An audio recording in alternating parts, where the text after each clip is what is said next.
저희가 이제 그 다음 주면은 개척이 10주년이 되었는데 이런 그 여기까지 올 수 있었던 거는 물론 이제 최근에 더해주신 분도 있고 또 오래되신 분도 있지만은 모든 것이 다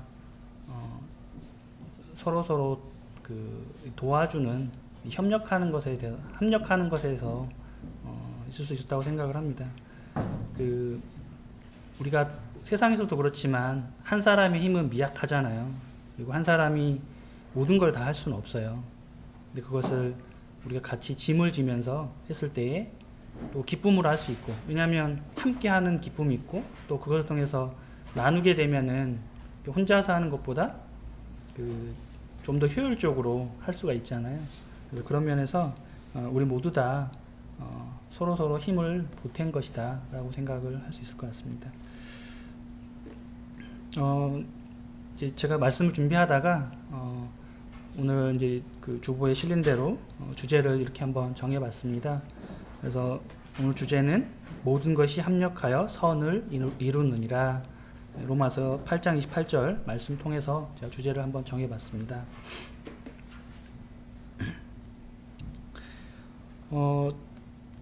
우리 디모데전서 2장 4절을 보시면은 어떤 말씀이냐면요, 하나님은 모든 사람이 구원받으며 진리를 아는 데 이르기를 원하시느니라 라고 되어 있습니다. 그렇죠. 이 말씀대로 이 말씀을 통해서 우리는 하나님의 마음 그리고 하나님의 뜻을 알 수가 있습니다. 그것은 뭐냐면 모든 사람들이 구원받고 진리를 아는 데 이르기를 원하시는 바로 그것이죠. 이것이 바로 하나님의 마음, 하나님의 뜻입니다. 그런데 하나님은 그런 마음이신데 사람의 마음 어떠냐면요, 우리 예레미야 2장 13절을 보시면 어떤 말씀이 기록되어 있느냐면, 아까 예배 시간에도 잠깐 읽어드렸지만은 이 두 가지 마음을 품고 있는 거죠. 하나님을 버려버린 거죠. 하나님 없이 살겠다. 하나님 없이 내가 내 마음대로 살겠다.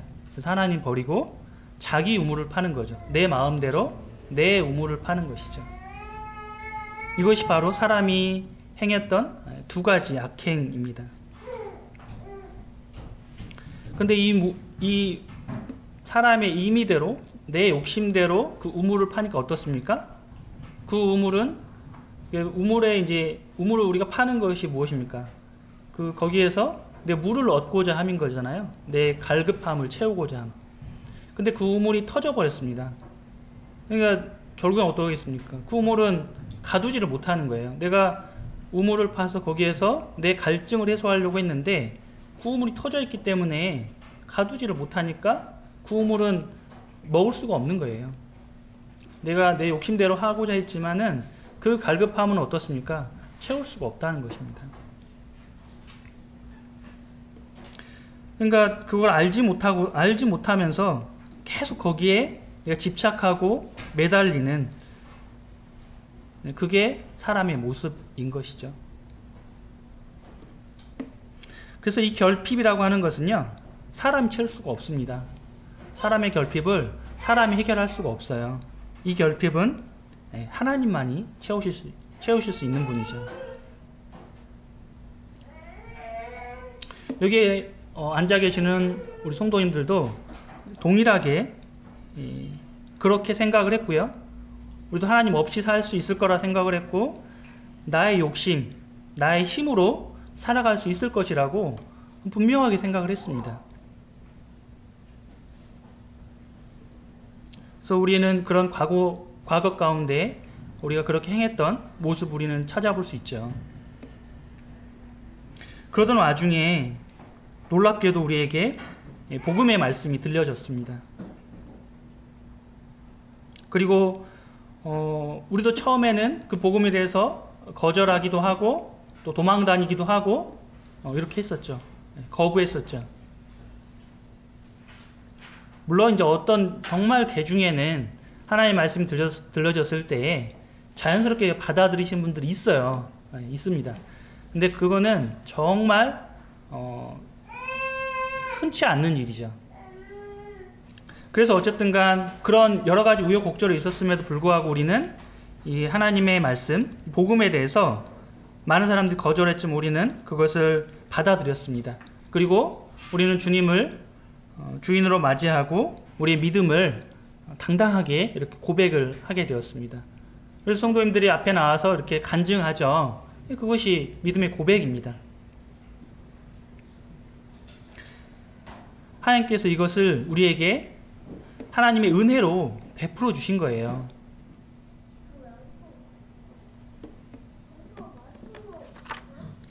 오늘의 본문 말씀인 로마서 8장 26절부터 28절까지를 우리 함께 같이 한번 주보 참조하셔서 같이 한번 읽어보도록 하겠습니다. 시작. 이와 같이 성령도 우리의 연약함을 도우시나니 우리는 마땅히 기도할 바를 알지 못하나 오직 성령이 말할 수 없는 탄식으로 우리를 위하여 친히 간구하시느니라. 마음을 살피시는 이가 성령의 생각을 아시나니 이는 성령이 하나님의 뜻대로 성도를 위하여 간구하심이니라. 우리가 알거니와 하나님을 사랑하는 자 곧 그의 뜻대로 부르심을 입은 자들에게는 모든 것이 합력하여 선을 이루느니라.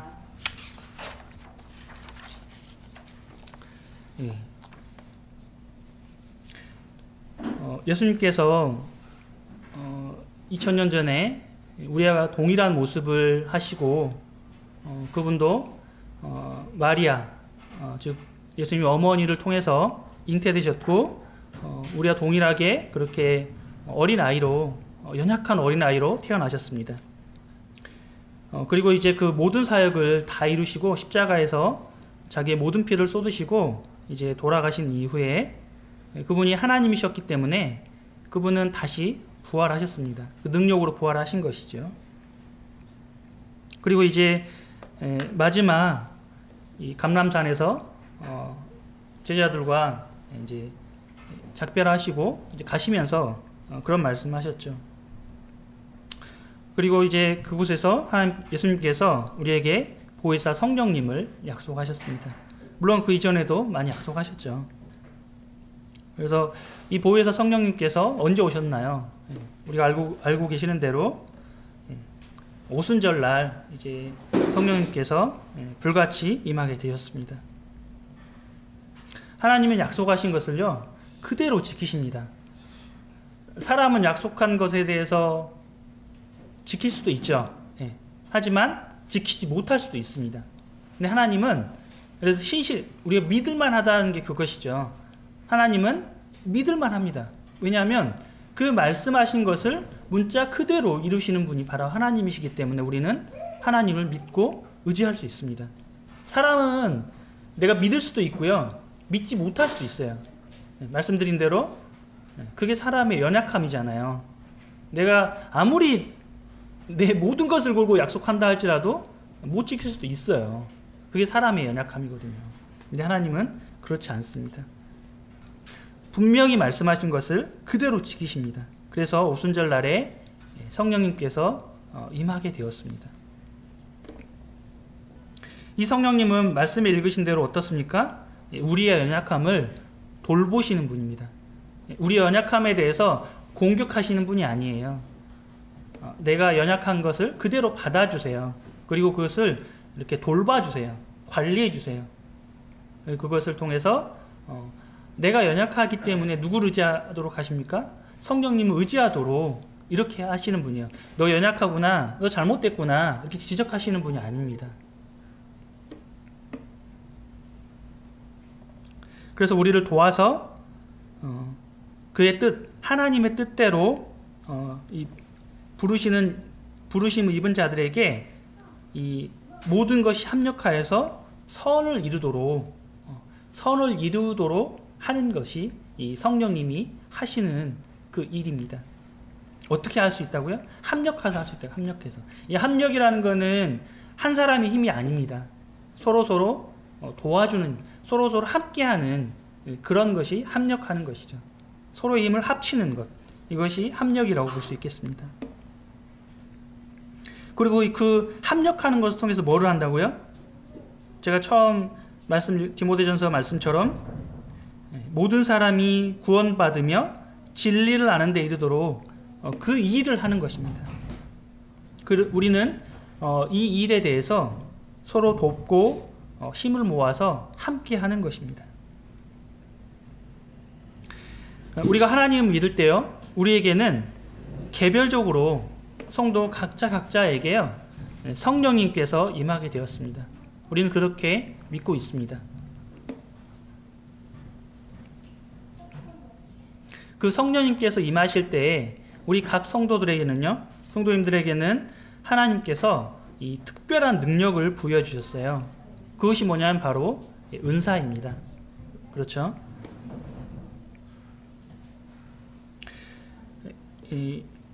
로마서 11장 9절에는 어떻게 나와 있냐면요, 한번 찾아보시겠습니까? 로마서 11장 9절.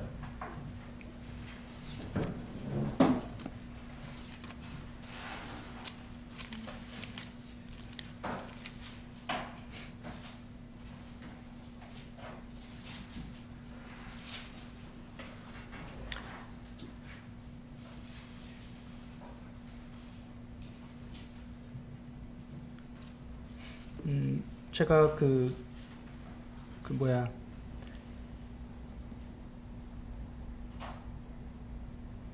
주소를 아마 잘못 기재를 한 것 같은데요.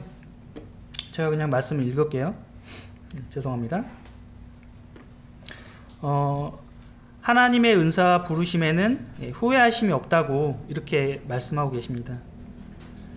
하나님께서 우리를 구원하시는 것과 또 우리에게 주신 은사에 대해서 하나님은 후회하심이 없어요.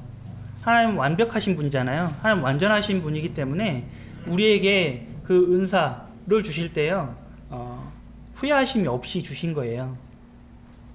우리 모두에게, 각 성도들에게 다 주신 것이라는 겁니다. 그래서 우리는요, 하나님께서 나를 구원해 주셨잖아요. 그것에서 우리는 감사할 수 있고요. 그리고 하나님의 그 놀라우신, 내가 하나님을 버리고 나의 욕심에 따라서 나의 우물을 파고 있는데 그럼에도 불구하고 나를 구원해 주셨다는 거예요. 놀랍잖아요.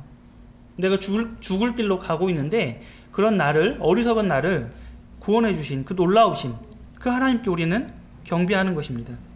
그래서 우리는 오늘 아침에도 하나님께 예배 드렸죠. 그것이 예배의 본질입니다. 내가 이렇게 어리석고 온전하지 못하고 거짓이 많고 또 악한 사람에게 하나님이 나를 구원하셨군요. 이런 자를 나를 구원하셨군요. 놀랍습니다. 그래서 우리는 하나님께 찬양하는 거예요. 우리 하나님을 예배하는 것입니다. 그리고 이 하나님께서 주신 은사를 통해 이 교회 가운데에서 또 세상 가운데에서 하나님을 나타내는 것이죠. 어떻게 나타내냐면 나에게 주신 은사를 통해서 나타내는 거예요. 그래서 우리 각 성도에게 가장 합당한 은사를 이 선물로 주셨기 때문에 우리는 다 기뻐할 수 있습니다. 우리가 구원받은 이후에 그리스도의 증거로 성령님을 주셨고 은사를 통해서 그리스도의 모습을 세상에 나타낼 수가 있습니다.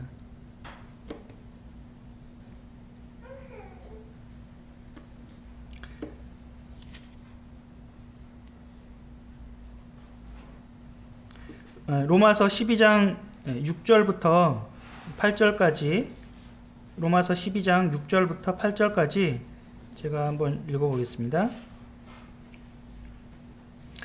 우리에게 주신 은혜대로 받은 은사가 각각 다르니 혹 예언이면 믿음의 분수대로, 혹 섬기는 일이면 섬기는 일로, 혹 가르치는 자면 가르치는 일로, 혹 위로하는 자면 위로하는 일로, 구제하는 자는 성실함으로, 다스리는 자는 부지런함으로, 긍휼을 베푸는 자는 즐거움으로 할 것이니라 라고 되어 있습니다. 우리는 하나님께서 각자에게 은사를 주셨다고 했는데요.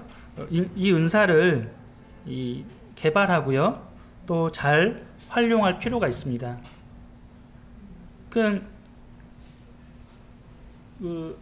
한 달란트 받고 5달란트 받고 10달란트 받았던 이 제자들이, 이 종들이 한 달란트 받았으면 어땠습니까? 묻어놨잖아요. 이게 묻어놓은 게 아니라 그것을 통해서 우리가 개발을 해야 되는 거예요.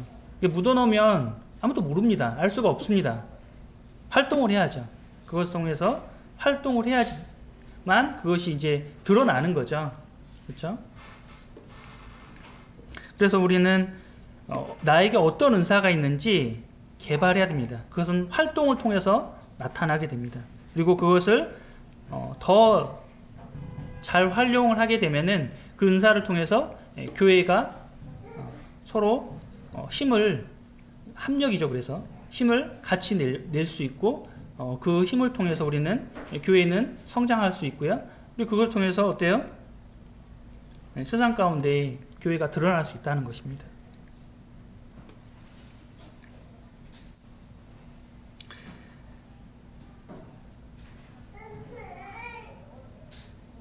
그래서 우리는 이 은사를 잘 활용을 해야 되는데요. 앞서 말씀드린 대로 이 은사를 우리에게 은혜로 주셨기 때문이에요. 은혜로 주셨기 때문에 우리는 그 은사를 이렇게 묻어둘 수가 없습니다. 어떤 사람이 물에 빠져서 죽어가고 있었는데요. 누군가 그의 목숨을 구해줬다면은 어떻게 하는 게 도리일까요? 당연히 그 은혜에 대해서 갚으려고 하는 게 도리가 아니겠습니까? 당연한 이치인 것이죠. 나의 목숨을 구해줬는데 아무런 그에 대한 어떤 감사치도 아니하고 또는 어떤 대가를 지불하지도 않고 가만히 있는다? 그것은 이치에 맞지 않는 행동인 것이죠. 하물며 우리가 그대로 있었으면 어떻게 되겠습니까? 우리의 행위대로, 우리의 모습대로 그대로 있었다면 우리는 지옥에 갈 수밖에 없는 그런 사람들이었죠. 그래서 우리를 구원해 주시고 각 사람에게 은혜의 선물로 주는데, 이것을 통해서 교회를 섬기는 일을, 또 세상 가운데 그 은사를 활용하는 일을 당연히 하는 것은 당연하다고 생각을 할 수 있는 것이죠.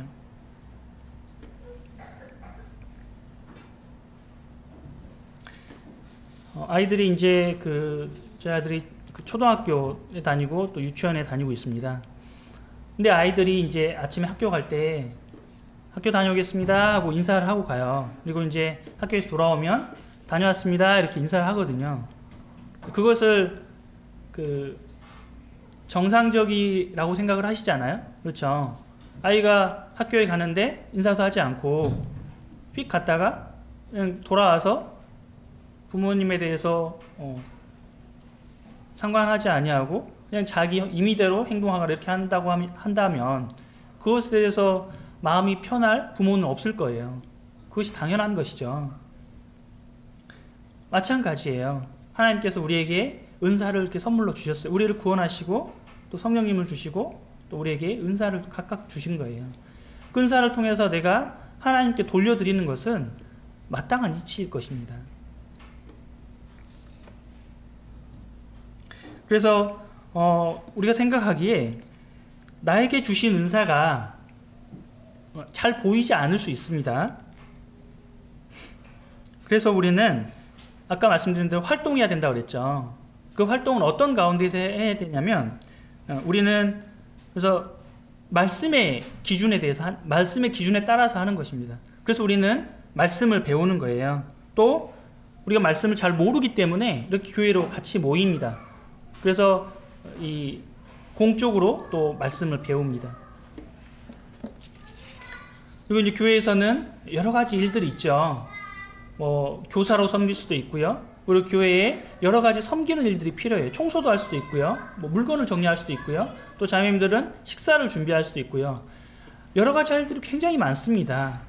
그런 자매회에서도 활동을 하고, 이 여러 가지 활동을 통해서 이런 은사들을 우리는 찾을 수 있습니다. 그래서 그런 활동이 우리에게 필요합니다. 그리고 그 가운데서 우리가 특별히 어떤 일을 하는데 그것을 통해서 나에게 기쁨이 될 수 있어요. 그것이 여러 가지 일들이 될 수도 있고 또는 한두 가지 될 수도 있을 거예요. 근데 그런 것을 통해서 나에게 맞는 이 하나님께서 주신 그 은사에 맞는 이 모습들을 우리는 찾을 수 있습니다. 근데 이것이 말씀드린 대로 가만히 있으면 아무것도 알 수 없는 것이죠. 그래서 우리에게 주신 우리 각자에게 주신 이 은사가요 잘 활용되잖아요. 그러면 교회는 풍성해지게 될 것입니다. 그렇죠? 고린도전서 3장 6절과 7절에는 어떤 말씀이 있냐면요, 나는 심었고 아볼로는 물을 주었을 때 오직 하나님께서 자라나게 하셨나니 그런즉 심는 이나 물 주는 이는 아무것도 아니로되 오직 자라게 하시는 이는 하나님뿐이니라 라고 되어 있습니다.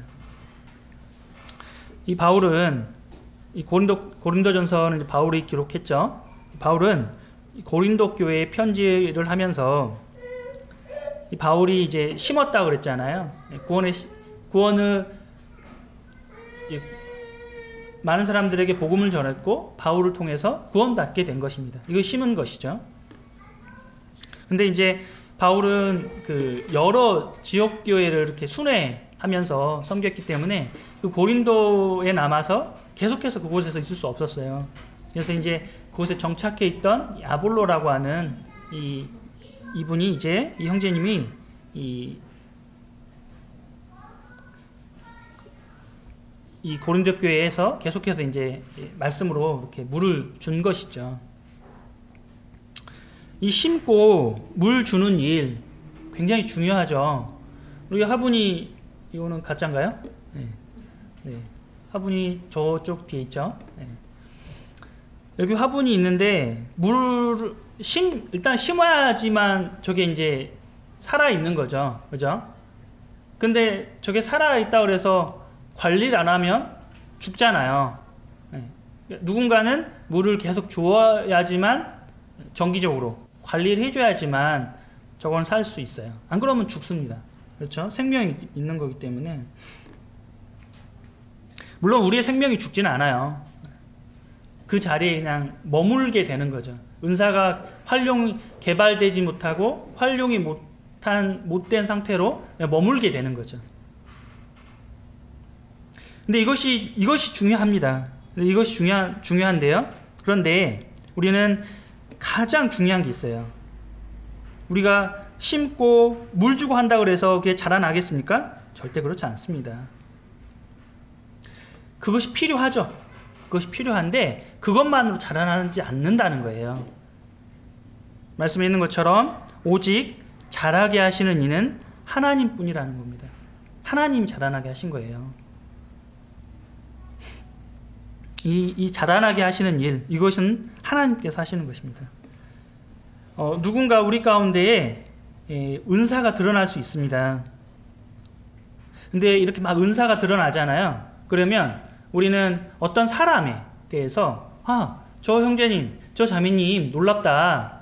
놀랍게 은사를 활용하네 하면서 그 형제님 또는 그 자매님에 대해서 우리는 집중할 수 있어요. 형제님 잘하시네요. 놀랍네요. 자매님 대단하시네요. 너무 놀라워요. 이렇게 어떤 사람에게 우리는 집중할 수 있습니다. 그리고 또 때로는요, 내가 은사를 활용을 하면서 나 자신에 대해서 나 정말 탁월해. 놀랍다. 하나님께서 내가 이렇게 노력을 하니까 나에게 은사를 주신 것, 이런 탁월한 은사를 나에게 주신 것이지 라고 하면서 내 자신이 이렇게 우월한 그런 생각을 할 수도 있어요. 잘못된 생각입니다. 말씀 읽은 것처럼 우리에게 은사를 주시고 자라나게 하시는 분은 누구라고요? 바로 하나님이시라는 것을 잊지 말아야 됩니다.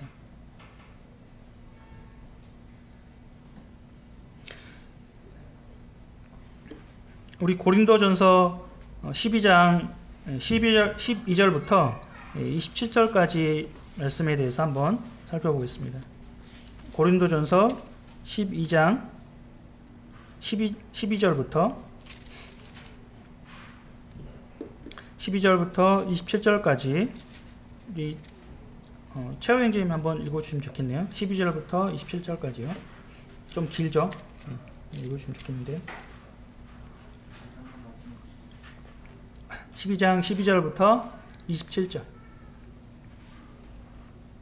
소망 중에 즐거워하며 환난 중에 참으며 기도에 항상 힘쓰며 성도들의 쓸 것을 다시 고린도전서 12장 12절. 12장 12절 12절부터 27절이요. 크게 읽어주세요. 몸은 하나인데 많은 지체가 있고 몸의 지체가 많으나 한 몸과 같이 그리스도도 그러하니라. 우리가 유대인이나 헬라인이나 종이나 자유인이나 다 한 성령으로 침례를 받아 한 몸이 되었고 또 다 한 성령을 마시게 하셨느니라.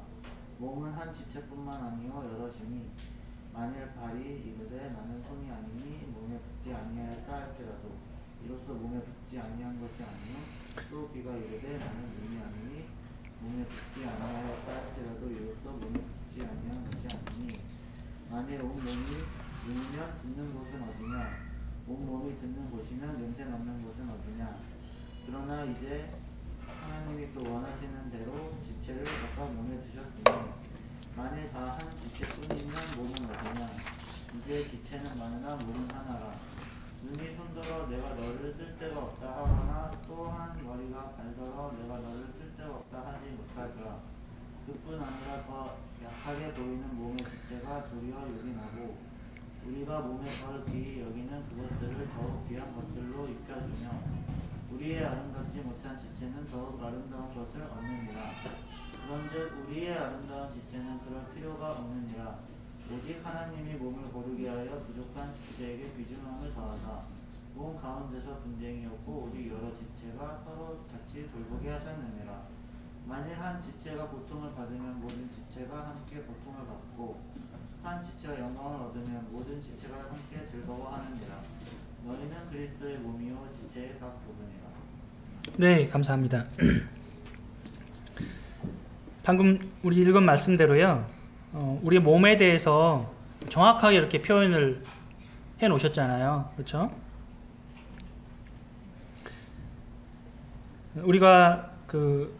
우리는 서로가 서로를 필요로 합니다. 한 몸의 지체라는 거죠. 그렇죠? 서로 상호 보완적인 관계라는 거예요. 한 지체입니다. 한 지체. 그래서 우리의 이 몸의 각 지체가 서로 돕고 하나가 될 때요. 이 몸에 이상이 없이 우리 건강하잖아요. 어디 하나가 불편하면은 그것으로 인해서 다른 것도 이렇게 불편하게 되는 거죠. 고통을 함께 느끼는 거예요.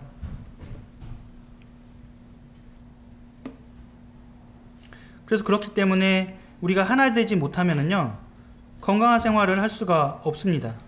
그렇죠? 우리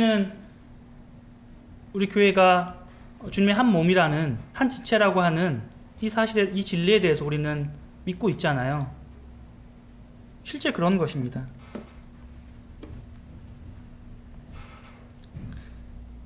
그래서 우리가 하나가 되었을 때 우리는 건강한 생활을 할 수가 있어요. 그래서 이제 하나 될 때 건강한 생활을 할 수 있는데, 하나님께서 우리를 이미 하나로 삼아 주셨어요. 한 지체라고 하셨습니다. 그렇죠? 그렇기 때문에 우리는 하나님 안에 있을 때에 우리는 하나가 될 수 있습니다. 앞에서 제가 예레미야 2장 13절에 대해서 말씀을 드렸는데요.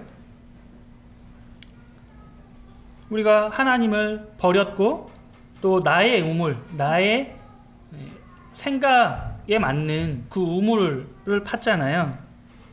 우리가 그렇게 어리석었다는 거예요. 그 어리석음에서 우리는 하나님을 이제 선택을 한 것이죠. 내가 이제 말씀 듣고 보니까 아, 그렇군요. 하나님 살아계시군요. 이 죄악된 이 자를 하나님 구원하시는군요. 그렇게 하고 우리가 아, 이제 하나님 내가 믿겠습니다 라고 선택을 하셨잖아요. 그죠?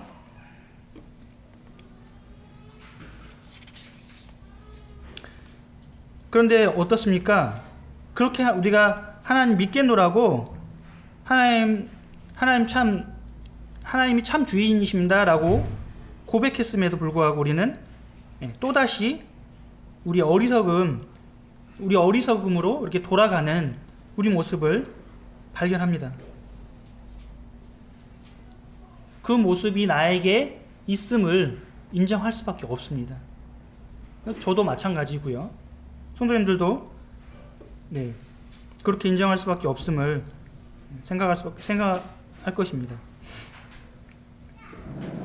그러면 그것에 다시 또 머물러 있는 것이 아니라 그럴 때 우리는 이 하나님의 말씀에 의지해서 다시 하나님 앞에 다시 나아갈 수 있는 것입니다. 내가 잘못하고 내가 하나님 말씀에 멀어졌을 때 우리는 하나님께 다시 돌아갈 수 있다는 것이죠. 요한일서 1장 4절부터 9절까지 제가 한번 읽겠습니다. 요한일서 1장 4절부터 9절 한번 찾아보겠습니다. 요한일서 요한계시록 바로 앞에 있죠. 요한일서 1장 4절부터 9절까지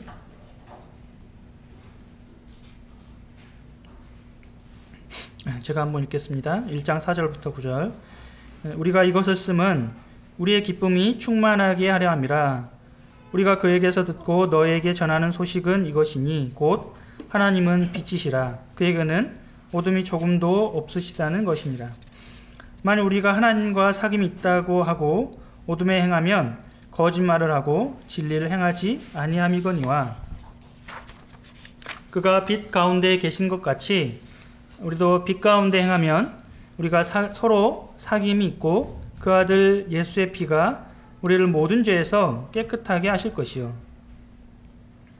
만일 우리가 죄가 없다고 말하면 스스로 속이고 또 진리가 우리 속에 있지 아니할 것이요. 만일 우리가 우리 죄를 자백하면 그는 미쁘시고 의로우사 우리 죄를 사하시며 우리를 모든 불의에서 깨끗하게 하실 것이요.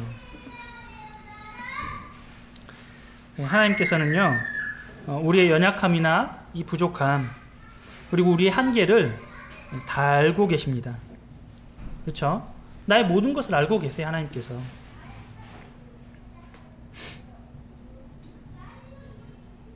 그렇기 때문에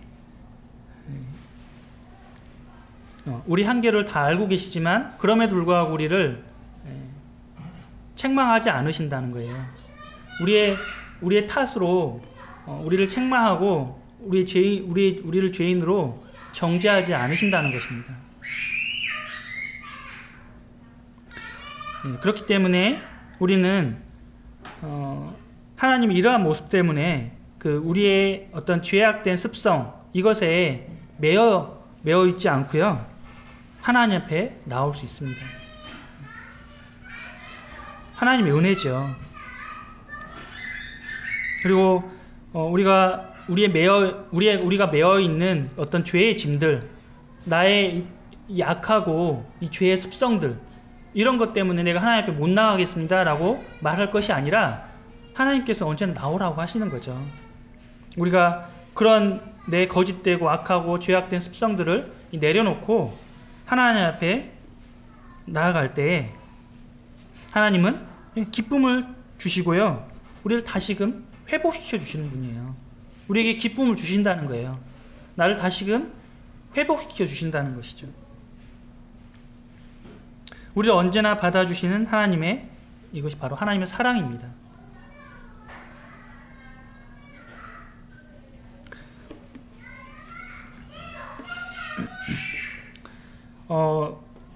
우리가 이제 이 공기 중에는요 여러 가지 이제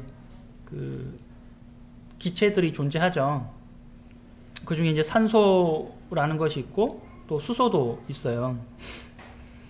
근데 이 산소라는 놈과 이 수소 분자 이런 놈은 각각의 상태에서는 이렇게 기체, 그러니까 기체라는 걸 이렇게 우리가 보이지는 않죠.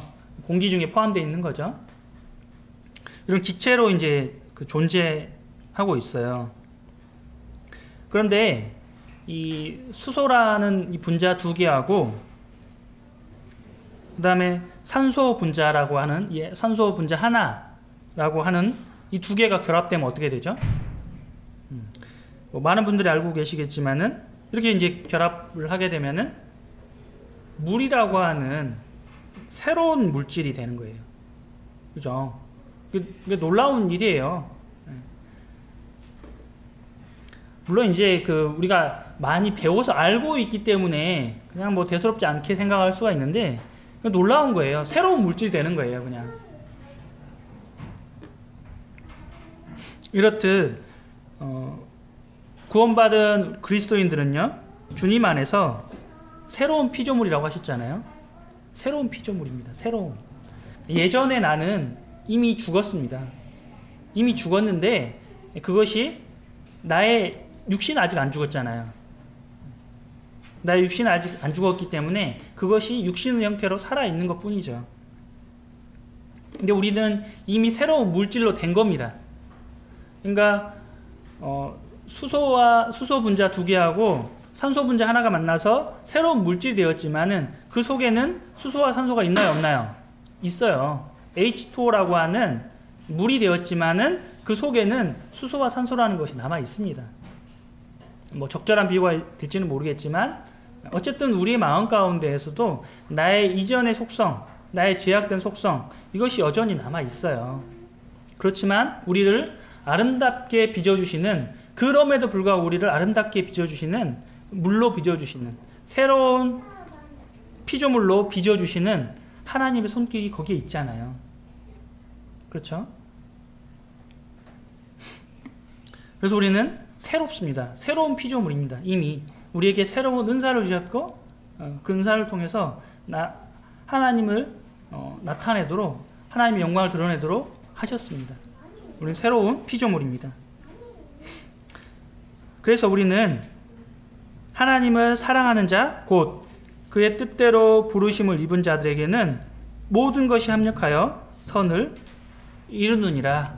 이 말씀에 대해서 서로 힘을 모아서 함께 하나님께서 원하시는 선, 바로 하나님의 영광이 세상 가운데 드러나서 사람들이 하나님을 알고 사람들이 하나님을 알게 되고 구원받는 이 영광스러운 일을 하나님 안에 있을 때에 감당할 수 있을 것입니다.